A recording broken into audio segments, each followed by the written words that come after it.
Добре дојдовте во емисијата Неделна хроника.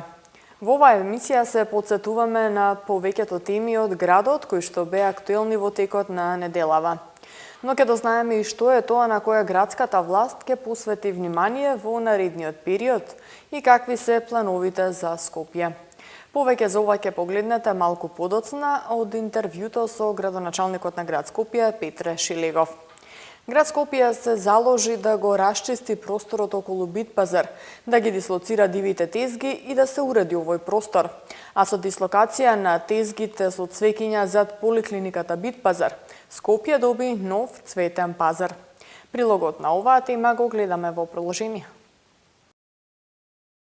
Град Скопје и општина Чаир со поддршка на ИСНАФ на Старата Скопска чаршија и Комората на трговци на Република Македонија почнаа да ги ослободуваат улиците и тротоарите од сите препреки што го оневозможуваат нормалното одвивање на сообраќајот, во кој учествуваат моторните возила, велосипедистите и пешаците.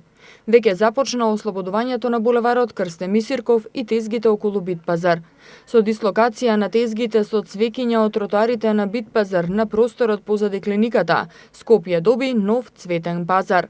Портпаролот на град Скопје Валјон Салиху денеска изјави дека со ова започнува да се средува хаосот во овој дел од градот, а во делот околу Битпазар е предвидено да се формира нова такси станица, да се засадат дрвореди, просторот хортикултурно да се уреди и да се постават заштитни столпчиња на тротоарите од двете страни на булеварот.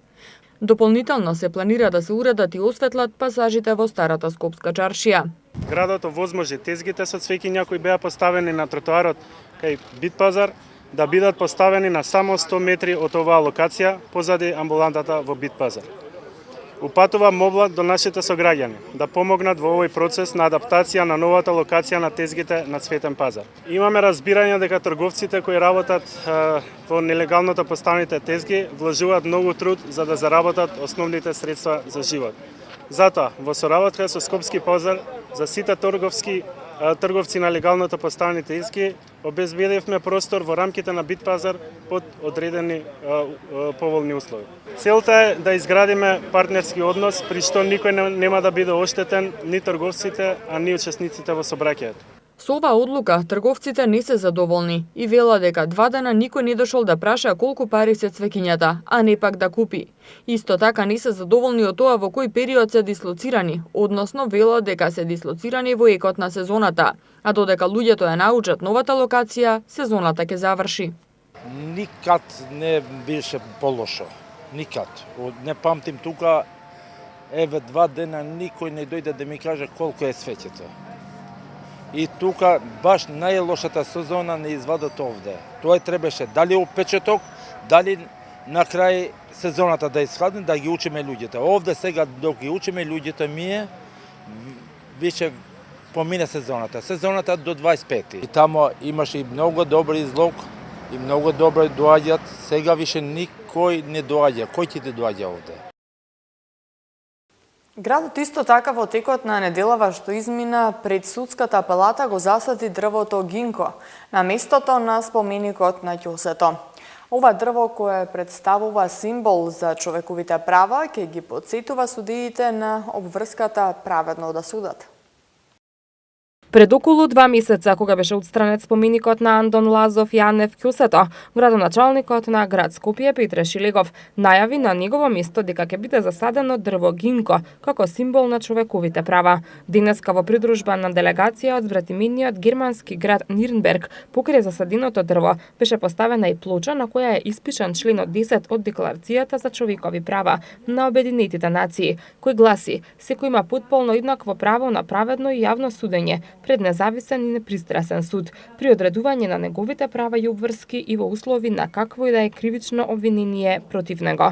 Пораката од засадувањето на дрвото точно пред судската палата за градоначалникот на град Скопје Петре Шилегов е дека секој граѓанин има право на праведно судење. Нова локација пред нешто повеќе од 2 месеци беше отстранета дивоградбата на која што беше поставен споменикот на Андон Лазов Јанев ќосето и денеска тука е засадено дрвото на човековите права.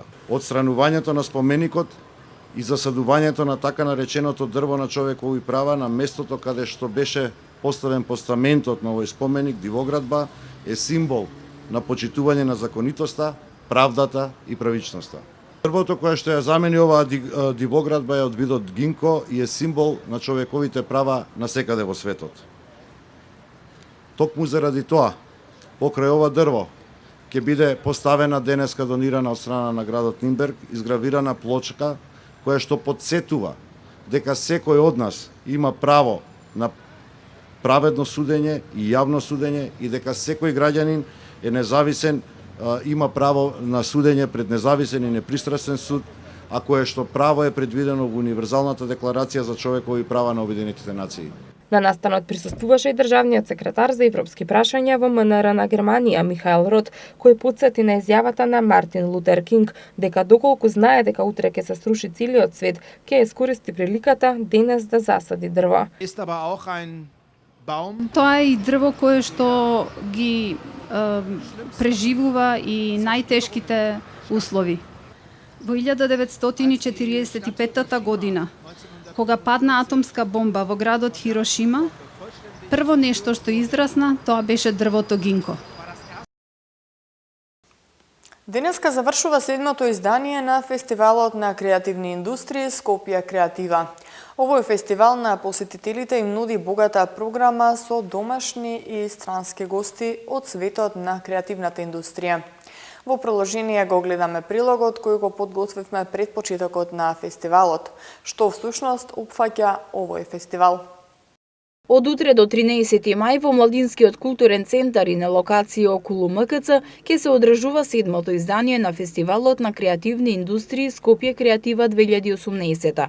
Како што информира Иванка Апостолова, која е програмски директор на фестивалот, со МКЦ соработуваат веќе втора година и се задоволни од соработката. Свеченото отворање е закажано во 20 часот, каде ќе може да се види целата изложбена структура. Апостолова информира дека и оваа година домашната програма е составена од едукативни работилници, работилници за деца, стручни предавања и презентации на дизајнери, кои се активни во сферата на културните и креативните индустрии. Утре во 8 часот ќе биде свеченото отварање, со официјално отварање на целата изложбена структура, на сите прототипи што се овакво дел од програмата изложени на штандови. Следи потоа модна ревија на Матра од 8:30 часот до 9 часот. По завршувањето на модната ревија, малку време за да се прошетаат низ целата поставка и да го посетат хакатонот, кој што е всушност програма во програма на нашите соработници IT Novum. Секако ќе може тој дел да го посетат нашите фестивалски гости и околу 10 часот да се препуштат на музичката програма AUX 88, електронска група од Мичиген, САД, во соработка со Мирко Попов и МКЦ.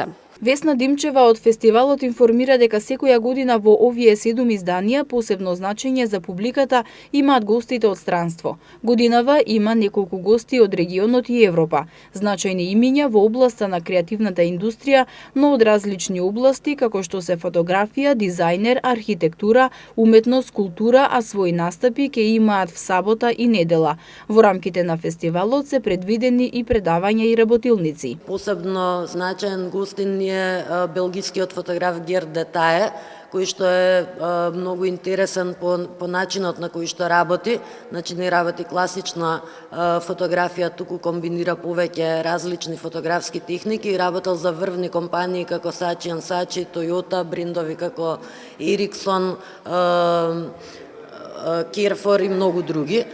Потоа имаме една брачна двојка архитекти кои што имаат своја асоциација, се вика Процес, и работат една интересна област, релативно непозната кај нас, тоа е архитектура за деца. Ќе имаат со децата што ќе дојдат на фестивалот, ќе имаат работилница на изработка на куќи од хартија и таа работилница е намената за деца од 4 до 8 години. Потоа го имаме гостинот од Албанија Ралф Гиони, кој што работи пиар, е експерт за пиар и за брендирање на градови. Има широко познавање и широко искуство во оваа област, областа на комуникациите, и тоа во Велика Британија, во Европа, а последниве 8 години работи во својата родна земја Албанија и работи доста на кампањи, пиар кампањи на Балканот. Ја имаме Тамара Николич Джирич од Хрватска, етнолог, антрополог, која што ги развива креативните индустрии во еден регион како што е Истра. Фестивалот има за цел да поттикне развој на креативни индустрии, за што е потребна едукација на граѓаните и на младите за создавање нови производи. Општина Бутел го реализира проектот Младите интегрирано делуваат локално, кој треба да овозможи формирање платформа каде што гласот на младите ќе биде слушнат и ќе се потенцираат проблемите со кои тие се соочуваат. Кои се проблемите со кои се соочуваат младите според досегашното спроведување на проектот, гледаме во прилогот што следува. Младински разговори на тема Младите интегрирано делуваат локално се одржа денеска во општина Бутел во рамки на проектот на УСАИД за меѓуетничка интеграција на младите во образованието. Целта на настанот е да им се овозможи на младите ученици подобрување на културата на диалогот, зајакнување на нивото на аргументирано говорење, потикнување на општествената дискусија на релевантни теми и интеграција во општеството. Во првата фаза од проектот во Бутел се вклучени 4 училишта, и тоа Ацо Шопов, Паној Одгиновски, Петар Здравковски Пенко и Основното училиште Живко Брајковски. А проектот кој се спроведуваше 3 месеци, овозможува да се слушнат младите, но и да имаат придобивки во нивните заедници. Во рамките на тој процес со самите училишта работиме во насока на подобрување на меѓуетничката кохезија во рамките на училиштата, зајакнување на соработката со општините, меѓутоа и на институционално ниво, значи зајакнување на таа меѓуетничка кохезија преку процесот кој што им помага на самите училишта такви активности да се промовираат на училишно ниво. Градоначалникот на општина Бутел Велимир Смилевски изрази задоволство што овој проект се одржува во општина Бутел и ги повика младите да ги постават сите прашања што ги засегаат, но и да инсистираат да добијат сите одговори. Присуствуваат поголем број на ученици за кои што ќе разговараме за се она што во изминатите 3 месеци го работевме на теренот на општина Бутел и по учениците. Тоа се подразбира значи граѓанското образование, интеграцијата. Се надевам дека се ова што денеска ќе го говориме и ќе го трнеме како една тема која што децата не ја знаат, ќе им биде многу јасна и многу повеќе ќе им помогнеме во однос на се она што го изучивме во изминатиот период. На настанот учество земаа повеќе од 100 ученици и наставници од основните и средни училишта вклучени во првата фаза на проектот, кои дискутираа на теми што се од значење за младите во оваа општина. Наставничката од Основното училиште Живко Брајковски, Верче Петрова, истакна дека ова е прекрасно искуство за учениците, кои како проблеми кои може да се решат ги потенцирале безбедноста во сообраќајот, хуманоста, здравата храна и рециклирањето. Беше едно прекрасно искуство. Едната работилница астрономијата како дел од физиката, која што учениците изработија сончев систем нагледно средство кое што ќе може да го користат сите ученици. Лоцираме проблем, бараме решение, учениците бараа проблеми, кои проблеми може да се решат заедно со општината за безбедност во сообраќајот, за хуманост, за здрава храна и рециклираме, оплеменуваме и беа изработки за канти за ѓубре, за отпадоци изработени учениците, оплеменување на школскиот двор и на училишните холови. Со овој проект се формира платформа каде што гласот на младите ќе биде слушнат и ќе се потенцираат проблемите со кои се соочуваат младите. Природните убавини на Скопје, културно-историските споменици и современите градби се работите кои ги привлекуваат странските туристи да го посетат Скопје, а најбројни туристи во градот се турците. Скопје останува најпосетена туристичка дестинација во државава. Бројот на странски и домашни туристи во последните неколку години бележи голем пораст, што потврдуваат и статистичките податоци. Низ централното градско подрачје може да се забележат туристи кои го обиколуваат градот со фотоапарати и видеокамери. Спомениците Војнот на конј и фонтаната, Триумфалната порта, спомен куќата на мајка Тереза, Старата скопска чаршија и другите знаменитости се повеќе ги привлекуваат туристи туристите да ја посетат нашата метропола. Тоа покажува дека Скопје е туристичка атракција во регионот. Бројот на туристи во главниот град е во континуиран пораст, а турците, грците, албанците и србите се најбројни туристи во Македонија. На плоштадот Македонија затекнавме туристи од Турција, кои воодушевено го разгледуваа градот, па ги прашавме како им се допаѓа и што е тоа што им го одвлекува вниманието. Од Турција живееме, многу убаво Скопје, многу од Харне, многу све Харни. И ние сме од овде отидени таму, затоа во овдека многу го смилуваме. Што стигнавме, многу сме задоволни. Она што ги привлекува туристите се и природните убавини и културно-историските споменици од различни временски периоди, како и современите градби. Градските власти во последните неколку години интензивно вложуваа во уредување и промоција на туристичките дестинации. За туристите подготвен е туристички материјал и мапи кои се достапни во туристичките бироа, а можат да се видат и во хотелите и туристичките агенции. Од агенциите информираат дека тие неголемо внимание посветуваат за развој на туристичко-рекреативниот центар Матка, на паркот Газибаба и на парк Шумата Водно. Во овие природни локалитети се поставуваат патокази, се засадуваат нови дрвја и се уредува зеленилото. Од оваа сезона туристичката понуда на Скопје е збогатена со новата рута на Сити Турбас со цел да се презентираат сите убавини и културно-туристички дестинации. Пластичните кеси кои секојдневно ги користиме можат навистина штетно да влијаат врз здравието на луѓето. Затоа што на фрлените кеси во природата потребно им е од 500 до 1000 години да се разградат, а при тоа испуштаат штетни состојки кои трајно ги уништуваат природните ресурси и остануваат во храната, водата и воздухот. Го гледаме прилогот на оваа тема. Пластичните кеси се втор најзастапен отпад во животната средина после од пушоците од цигари. Само во Македонија се употребуваат околу половина милиарда пластични кеси годишно. Таквиот отпад тешко се управува. Најчесто завршува насекаде околу нас. Помалку пластични кеси значи почиста животна средина, поздрави земјоделски производи, подобро здравје за секој од нас. Штетните состојки од пластичната кеса трајно ги уништуваат природните ресурси и остануваат во храната која јадеме, водата, воздухот. Секој граѓанин може да тргне од сопствените навики. Речи си секогаш кога ќе купите нешто во продавница, ќе добиете пластична кеса. По навика не размислувате за тоа какви штети се прават со тоа. Светската потрошувачка на најлонски кеси годишно достигнува меѓу 500 милиони и милиарда парчиња.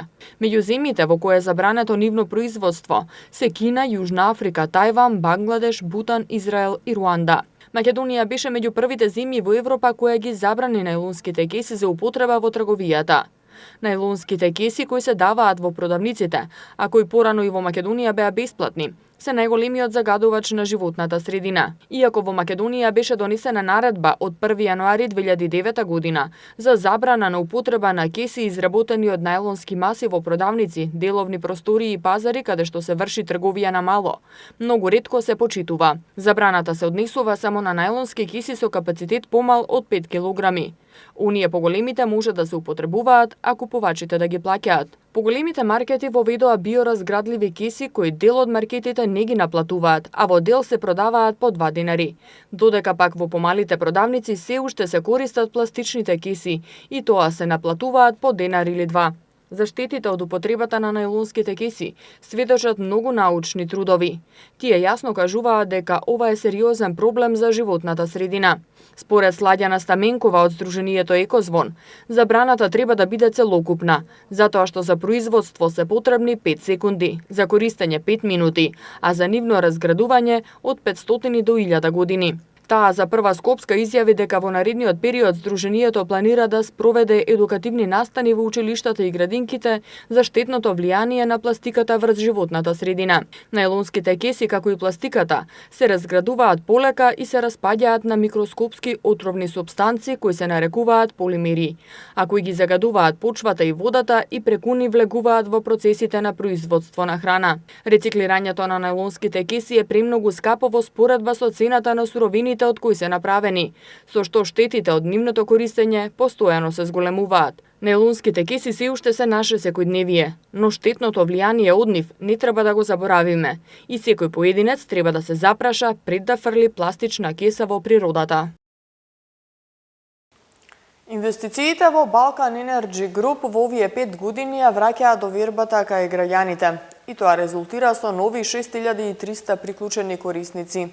Генералниот директор на БЕК рече дека компанијата е далеку од стечај и дека новата грејна сезона ќе ја дочека стабилно и подготвена. Градоначалникот Шилегов пак најавува отворање на ново јавно претпријатие за топловодна мрежа и гасификација. Кој е ставот на градот, ќе погледнете во интервјуто со градоначалникот Петре Шилегов, но пред тоа следува прилогот со Balkan Energy Group. Новата грејна сезона Balkan Energy Group ќе ја дочека подготвено, стабилно и сигурно. Во тек се ремонтите и другите подготвителни активности за непречен почеток на новата грејна сезона и нема отворена стечајна постапка. Balkan Energy Group е далеку од стечај, има стабилна финансиска состојба и нормално работи, а лиценцата за работа има на 35 години. Ова денеска го истакна генералниот директор на БЕК АД Димитар Кочовски на средбата со новинарите по повод 5 години успешно работење. Во врска со шпекулациите за предстечајната и судска постапка на БЕК, директорот посочи дека станува збор за обична судска разврска со компанија која има поверувања за кои БЕК смета дека се неосновани.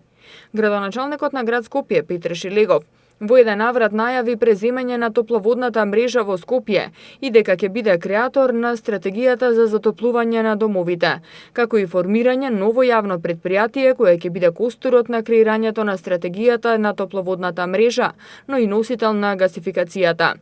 Но директорот на Balkan Energy Group Димитар Кочовски истакна дека со град Скопје се во постојана комуникација и задоволни се што институциите го препознале капацитетот за решавање на еколошките проблеми и дека се подготвени за секаква соработка со градот. Многу сме задоволни што градот Скопје институциите го препозна овој капацитет за решавање на еколошките проблеми во градот Скопје, за кај што зборував досега. Значи имаме практично еден гасифициран систем кој што е веќе изграден со 400 мегавати неискористен капацитет. Тоа го препозна и градот Скопје и ги поздравуваме нивните, да речам, напори да действуваат во таа насока. Ние сме спремни, го ставаме целиот наш потенцијал, искуство и знаење во соработка со градот да ги решаваме тие проблеми. Компанијата Balkan Energy Group, како што реков, ја подготвува новата грејна сезона и без никакви дилеми ќе има стабилен и сигурен почеток на грејната сезона. Корисниците да не стравуваат за тоа. Нашата компанија и финансиски, и технички, и кадровски е спремна да ја продолжи успешната работа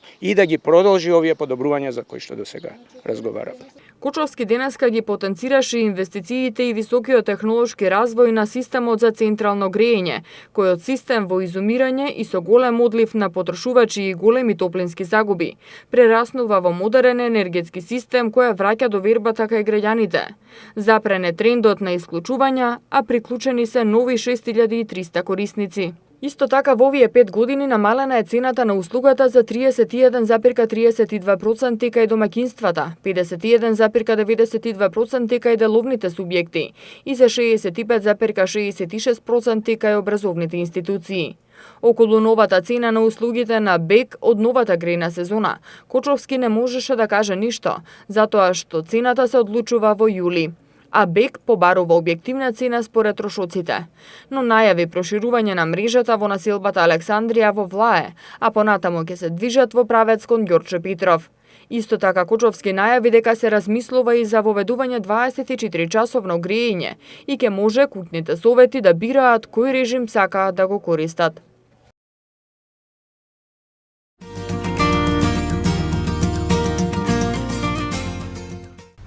За новиот концепт на градот Скопје и трансформацијата во модерен град зборуваме со градоначалникот на град Скопје, господинот Петре Шилегов.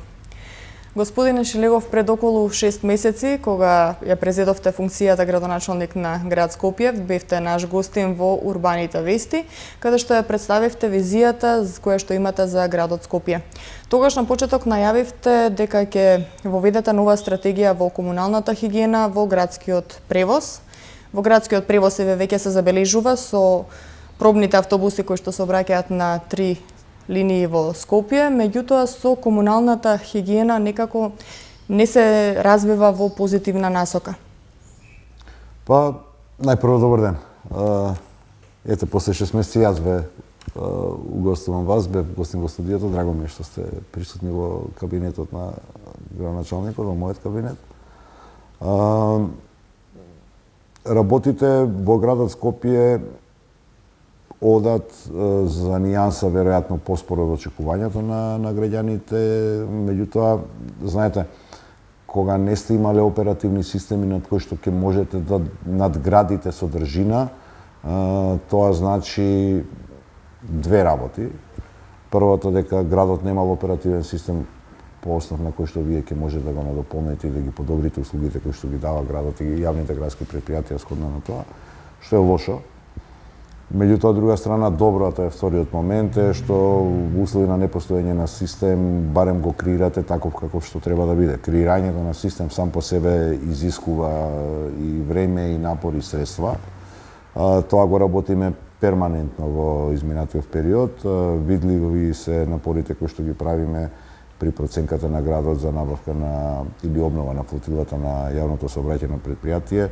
Градот, условно кажано, експериментира со тоа како вид на возила, како вид на автобуси се потребни, кои што од една страна ќе ги задоволат на повисоко ниво потребите на нашите граѓани, од друга страна ќе овозможат кост бенефит, односно подобро економско работење на јавното сообраќајно предпријатие, кој што е голем трошач на буџетските средства на градот Скопје, и тоа се причините што во овој период изминат склучивме неколку договори и останува уште еден или два да склучиме во периодов пред нас, со цел да собереме доволно податоци за тоа како вид на возила треба да набави јавното сообраќајно предпријатие. Очекувам дека до крајот на годината во соработка со ЕБРД ќе бидеме во можност да извршиме набавка барем на 30 нови автобуси кои што ќе дадат еден поголем инпут, поголем квалитет во јавниот транспорт во Скопје, и работиме, и тогаш кажав и напоменам, тоа е веќе работа многу посериозна и изискува повеќе време.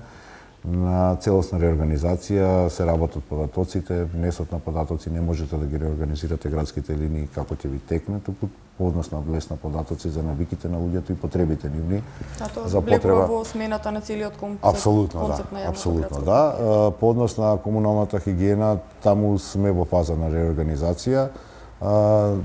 Направена е анализата каде недостасуваат доволно контейнери и канти за ѓубре за подигање на комуналниот смет од една страна, од друга страна веќе формиравме и веќе мислам дека граѓаните полека можат да забележат. Стратегијата е улица по улица да идеме темелно чистење во овој период што е поволен за таков вид на активности. Започнавме од од Љубљанска, каде што беше промовиран електричниот автобус, веројатно и вие бевте таму, можете приметите разликата во чистината на улицата, и сега на потегот од раскршницата со булевар Словенија преку Момин поток, касарна Илинден Постичарска, денеска се веќе автокоманда фатени луѓето, темелно целосно чистење на тротоарите, темелно целосно чистење на ивичњаците што беа затрупани со неподигната земја, прашина во летен период, тоа еден ветар кога ќе дувне можете во Скопје да го видите. Полека ќе влеземе во реобновување на зеленилото, кое што наместо биде зеленило продуцира прашина и ѓубре. И очекувам дека во наредните 3 до 4 месеци хигиената на улиците, барем оние што се одговорност на градот Скопје, ќе биде сериозно покачен или ќе биде на квалитетот на кој што може да го приметат граѓаните во изминативе неколку денови. Очекувам дека граѓаните на Скопје на таквиот наш однос ќе одговорат пак со малку повеќе грижа кон сопствената околина во која што живеат, бидејќи комуналниот отпадот воопшто го продуцираат луѓето. Ако смениме дел од нашите навики како граѓани, веројатно ќе можеме заедно со услугите што ги дава или врските кои што ги имаат јавните предпријатија да зборуваме за за нијанса почисто Скопје, тоа што сме го имале во изминатиот период. Така. Често е сликата на терен може да се забележи и од граѓаните, иако тие го создаваат отпадот, меѓутоа и тие се жалат на сликата со преполни контейнери. Да, тие се некаде околу 30 до 50 точки од градот Скопје каде што недостасуваат контейнерите, кажа веќе се пекирани, во фаза е набавката на тие контейнери и репарација на оние кои што се истрошени во комунална хигиена за да го зголемиме бројот на места каде што луѓето ќе може да го одложуваат комуналниот отпад. Се надам дека ќе имаме брза разврска на случајот со Дрисла, градот добие партнер, за да може потоа заеднички со тој партнер да и заедно со граѓаните да креираме комунална политика и стратегија. Ние немаме политика, немаме стратегија, немаме едукација, немаме култура на селекција на отпад, нешто што е традиционално веќе во европските метрополии, за кои што претендираме дека Скопје сака да стане. Така. Започнавте со средување на просторот околу Битпазар и уредување на истиот простор. Дали дислоцирањето на тезгите кои што беа со цвеќење на Битпазар зад поликлиниката во Битпазар може да значи најава за изградба на нов Битпазар? Реконструкцијата на Битпазар, значи вака, целиот концепт на Битпазар мислам дека конечно треба да се реши. Тоа е рак рана на Скопје години, да не речам децении назад. Рековме доста е. Тоа едноставно не личи онака како што веројатно секој од нас го посакува Скопје да изгледа. И гледате дека со малку волја и ангажираност и соработка на државните органи, градот Скопје, општина Чаир, Министерство за внатрешни работи, успеавме барем дел од сообраќајниот хаос и на Пластичарски и на Цветан Димов да го средиме. Такво нешто ќе направиме и на Битпазар, без оглед што може да се јави извесен отпор кај дел од дивите продавачи. Во соработка и со Скопски пазар, со пазарна инспекција, со Министерство за внатрешни работи, општина Чаир, град Скопје. Денеска во четвртокот започнавме со расчистување на дивите продавачи. Повеќе од 2 месеци работевме со тие луѓе, продавачите на цвеќе се согласија на времена дислокација на она што го отворивме како времен цветен пазар во колку ја бендиса, да речам, таа локација и создадеме навики кај скопјани.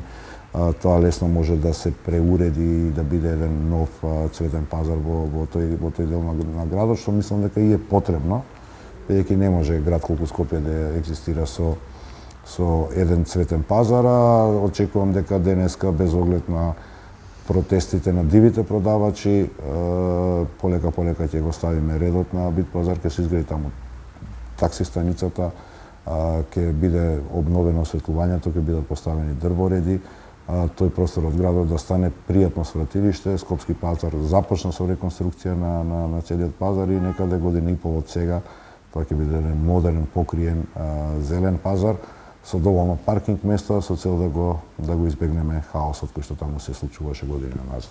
Така, значи за година и пол граѓаните да очекуваат нов пазар. Таков е проектот, таква е градежната дозвола која што Скопски пазар ја доби да го менаџира. Како покриен пазар да, како концепт, меѓутоа средувањето на хаосот е веќе започнато. Напомена, 2 месеца со тие луѓе работевме, им понудивме и се уште им стои отворена понудата да влезат натре во пазарот, бидејќи пазарот функционира, има повеќе од 100 празни тезги, градот е согласен да ги подмири нивните трошоци за првите 2 месеци од нивното работење натре во пазарот.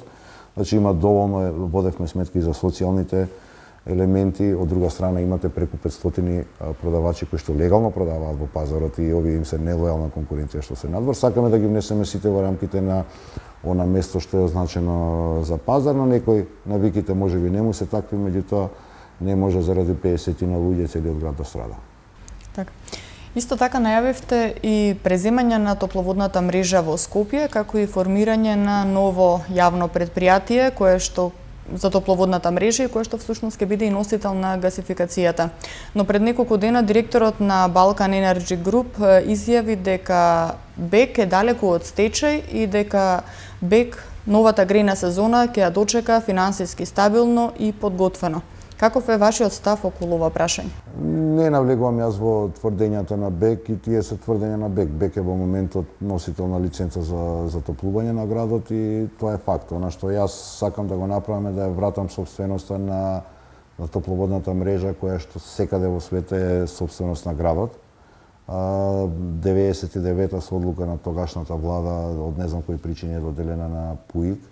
Ќе побарам таа мрежа да биде вратена во собственост на градот и градот да основа јавно предпријатие кое што ќе стопанисува со таа мрежа, односно градот да биде во можност да биде партиципиент во креирањето на енергетската политика од една страна, од друга страна да можеме да креираме политика на затоплување на домовите, бидејќи ајде сега во пролет, во лето немаме толку голем проблем со загадувањето на воздухот, да се вратиме малку наназад и ќе можеме лесно да предвидиме дека затоплувањето на домовите е сериозен и дава сериозен инпут во загаденоста на амбиенталниот воздух во Скопје. Затоа очекувам дека ќе можеме преку тоа јавно предпријатие и да креираме политика на затоплување на домови,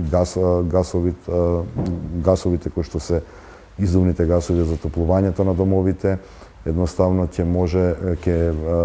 полека да ги заменуваме или како дел партиципиент од топловодната мрежа да станат домовите, или тоа јавно предпријатие со потенцијалот на луѓето кои што ќе го работат да биде носител на гасификацијата на деловите од Скопје кои што ќе бидат предмет на гасификација. Не можете да имате два паралелни система, затоа и сакам тоа да биде јавно предпријатие кое што ќе ги покрива двете области, за да може градот да ја стратегијата на затоплување на домови да ја имплементира. Имате делови од градот што ќе бидат опфатени со топловодната мрежа и делови од градот кои што ќе бидат опфатени со гасификацијата. Мора да сте активен во тој процес за да може да ја креирате таа политика.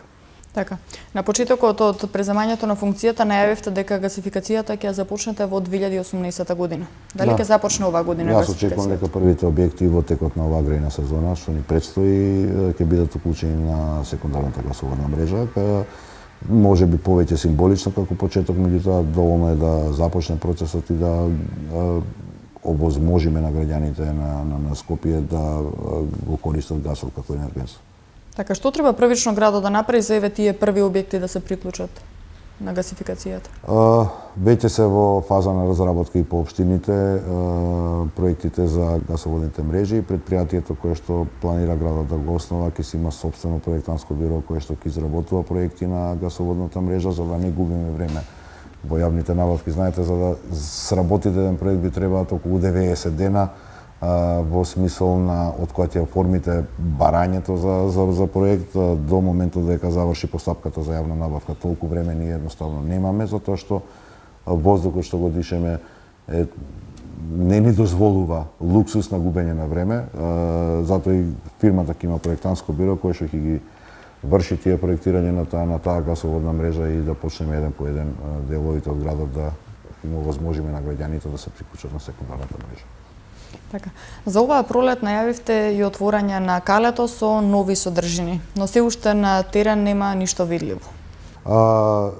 Завршена е реконструкцијата на улица Самуилова и на паркинг просторот, во тек е јавната набавка за партерното уредување на околу 1000 метри квадратни во близина на Музеот на современа уметност. Музеот на современа уметност доби дозвола од Министерството за култура во рамки на своите простори да отвори едно кафуле и таму ќе биде сместени зиплајнот за кој што исто така во тек јавната набавка. Јас очекувам дека во текот на месец јули ќе успееме да ги завршиме сите постапки, сите градежни работи, да Скопјани имаат едно убаво катче со еден прекрасен панорамски поглед на Скопје, бидејќи ридот над калето е едно од најубавите места во Скопје, да го направиме атрактивно и привлечно и со содржини доволно добри за сите возрасти на наши граѓани, каде што ќе може да поминуваат од своето слободно време.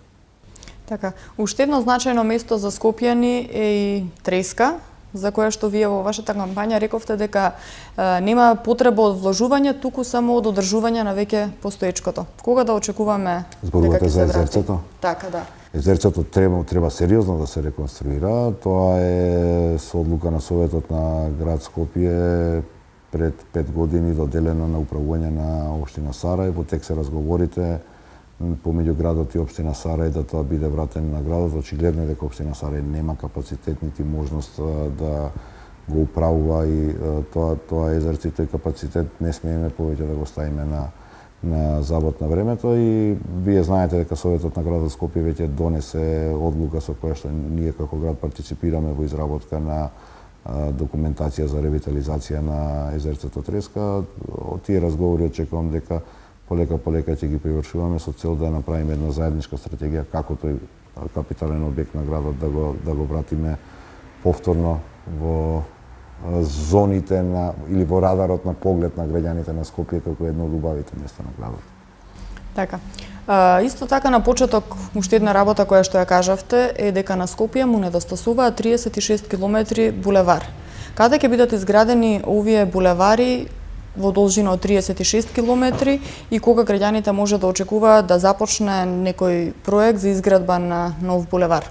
И каде би бил тој? Значи, веќе најавив, почетокот од есен очекувам да започнат и градежните работи на булеварот Асном, кој што ќе ги спои општина Аеродром и општина Газибаба кај Скопското сајмиште со конечно премостување на реката Вардар после долги години. Во фаза сме на веќе екипите на градот Скопје беа на лице место, онаму каде што треба да бидат експропирани тие објекти околу 120.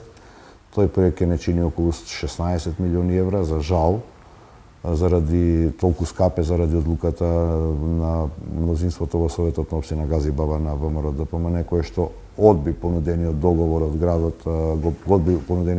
градот Скопје за превземање на една улица. Тоа ќе овозможеше објектот на булевар Асном да биде 50% поевтин. Дали тоа беше заради обструкција, дали беше од не знам кои мотиви и причини на ВМРО ДПМН, не ми е ни важно. Донесов одлука како началник проектирањето да започне по матичната траса и градежните работи да започнат во септември. На другата страна на Скопје, помеѓу Карпош 3 и Карпош 4, на улица Љубљанска, на крај тендерот за изработка на проект за мостот преку кој што ќе се премости Вардар од Карпош 3-4 Конзул Куќани и Бардовци. И сега во мај месец очекувам веќе готова проектната задача да биде објавен меѓународен тендер за започнување на изработка на инфраструктурен и градежен проект на тунелите под Вардар. Мислам дека тоа ќе одземе отприлика една година и дека следната година овој период градот ќе има во посет, во собственост, градежен проект за тунелите под Вардар и да можеме полека таа постапка да ја започнеме како јавна набавка за реализација. Во меѓувреме, во тек е постапката за доизградба на булеварот Христијан Тодоровски Карпуш, што е првата конекција на градот Скопје со обиколницата северна и очекувам годинава да започнат градежните активности. Започнуваат градежните активности, односно тендерските постапки за градежните активности на булеварот Босна и Херцеговина, кој што ќе се спои со булеварот Словенија и перспективно наредната година да ги започнеме постапките за продолжување на булеварот Словенија помеѓу Злокуќани и Бардовци до Волково. Како последна точка тука ќе ни остане булеварот Хрватска, тоа е поврзувањето на општините Бутел и Газибаба околу Железара, е можеби најсложен градежен проект заради постоење на неколку згради на трасата, меѓутоа полека ќе влеземе во целосна имплементација на тоа што го зборував и во текот на кампањата и во најавата на почетокот на мојот мандат. Жал ми е што мојот претходник или моите претходници, како сакате кажете, ги немаат до сега изработено квалитетна документација на основ на кој што градот ќе мора да влезе во набавка, така што губиме, условно кажано, губиме време на изработка најпрво на инфраструктурен проект, потоа на градежен проект, меѓутоа двете постапки заедно кои ќе ги споите, за на крај да преминеме на тендер за набавка, па да изберете понудувач, па да започне работата. Значи, 3 тендера да испроведете за една работа што морате да ја спроведете, ви се 9 месеци. Така што, да речам, меѓутоа, упорен сум во тоа инсистирање. Скопје е град што мора да се развива, јас морам да размислувам за Скопје какво ќе биде наредните 25 до 30 години, тоа е моја должност, затоа што ова што ни се случува во форма на хаос во урбанизмот е токму заради недостаток на квалитетен простор, односно квалитетна инфраструктура каде што градот би можел да се шири. Во Скопје уште зграда врз зграда, како се гради, немаме видено. Значи имаме вакви згради, овакви згради, на секој начин поставени, уште немаме видено зграда врз зграда. Соодветна инфраструктура му фали на Скопје. И сега ние мораме, јас сум должен да го обезбедам тоа, за да наредните Скопје сакале ние или не. 20 на години од сега ќе има околу 800.000 жители во смисол и на природниот прираст на населението и на механичкиот прилив. Ако вие не создадете простор каде што ќе живеат 200-250.000 луѓе перспективно, тогаш во остатокот од градот ќе направите хаос. Значи таа е визијата за која што јас зборував и во кампањата и која што ја работам сега како градоначалник на нашиот град.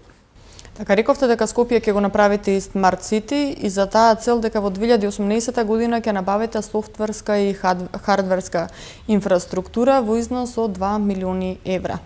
Ќе профункционира ли овој систем на Скопје? Не 2 милиони евра, значи хардверите што ги набавуваме, компјутерската опрема е некаде повеќе од 100.000 евра, во тек е изработка на тендерската документација и тука се неколку нивоа во кои што можете да влезете во концептот на Smart City. Smart Lightingот, LED Lightingот е наједноставната работа и таа можете да завршите релативно брзо. Меѓутоа, како изработка на документација, имаше градот еден тендер што е поништен, веројатно знаете. Меѓутоа, тоа едноставно нема да ги задоволи потребите и нити на граѓаните, нити да може да го осетат бенефитот.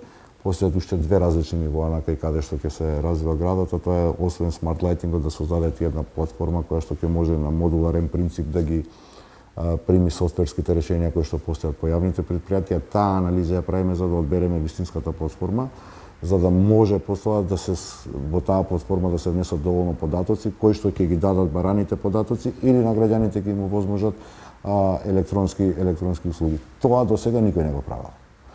И бара време, меѓутоа сме на неколку фронтови отворени и од самого интервју можете да видите, сме во определени фази стасани. Едно по едно ќе започнеме да ги имплементираме во периодов кој што ни доаѓа и очекувам дека Скопјани ќе може да ја видат разликата многу брзо. Така.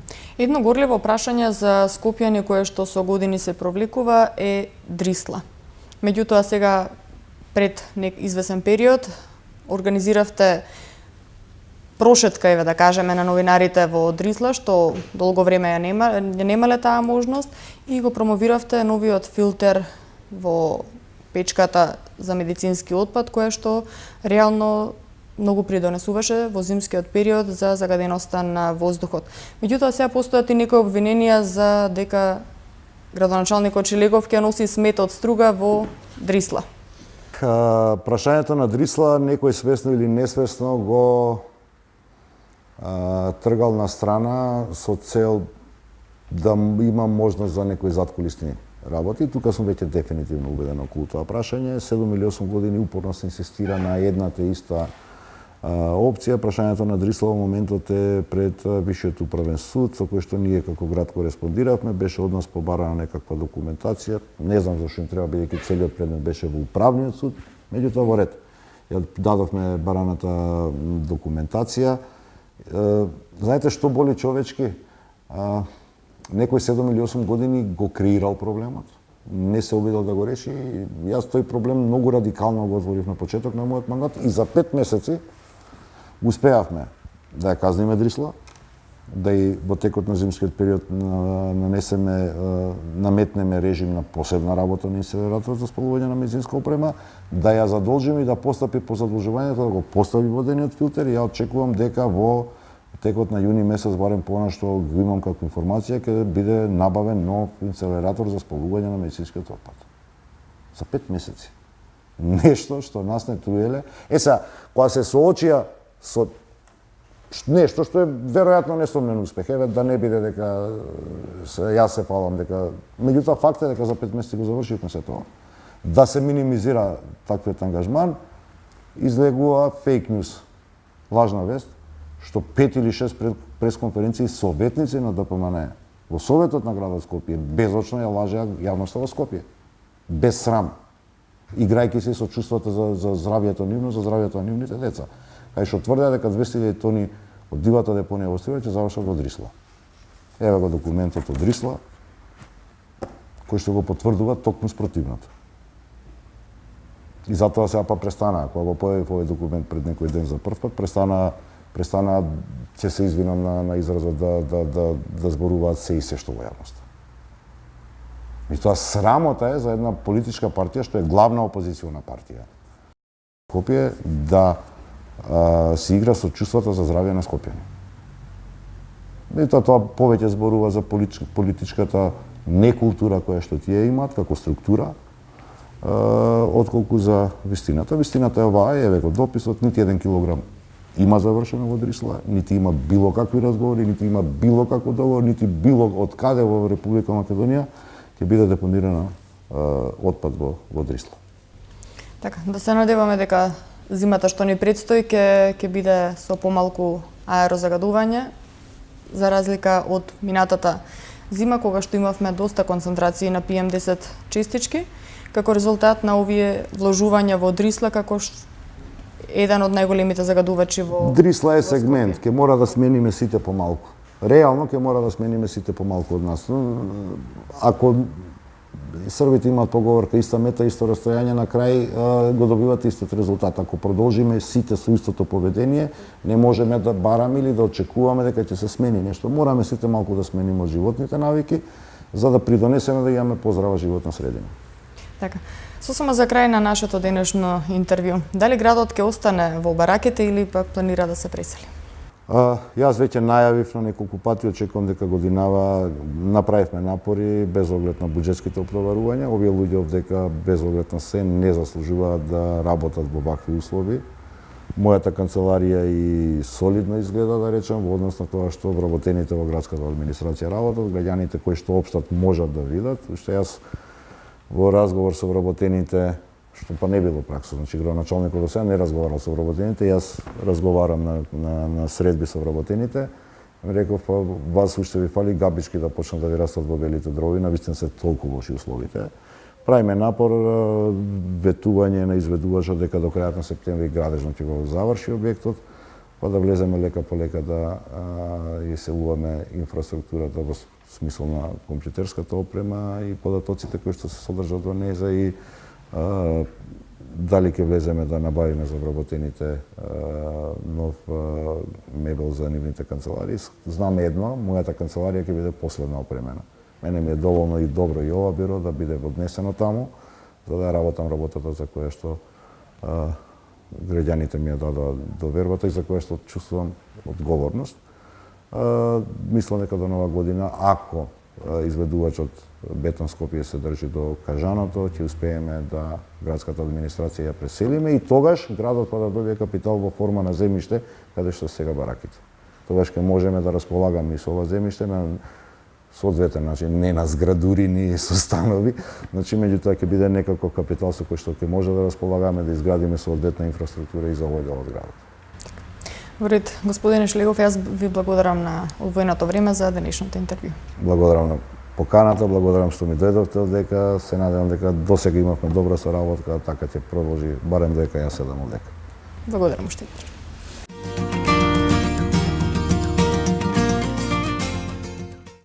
Тука го завршуваме ова издание на Неделна хроника. Ви благодарам на вниманието, а ви останете и понатаму на програмата на Прва Скопска и следете на нашата веб страна и социјалните мрежи.